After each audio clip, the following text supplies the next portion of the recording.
mo unsaon mo po pagsulod ng Dios nga kasulod na sa tao. Mura na mga igsog mga higala, mura ka naguna-una ka nga kaning baka dako man ni kayo, mutuo mo nga masulod na sa tao, mutuo mo dili. Ang baka nga dako kayo masulod na sa tao dili. Nauna niyo buto mabutag isulod ng baka. Masulod ang baka sa tiyan sa tao.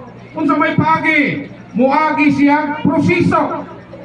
Kahikayan. Kung ang baka pakyon, pag magpatay, panitan, lapa-lapaon, gutag-gutaron, paghimo ka na niyang apritada, sa mga ginamay, o unsang klase sa luto, pagkaluto, kauno nimo, pagkaon nimo, asa naman baka?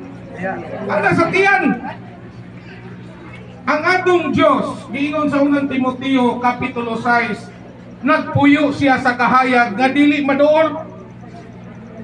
Nako na Diyos, nagpuyo sa kahayag nga dili maduol sa taong saon ng pagsulod sa Diyos, diha sa tao nga di man siya maduol. Pero ang Diyos miagi siya kahikayan.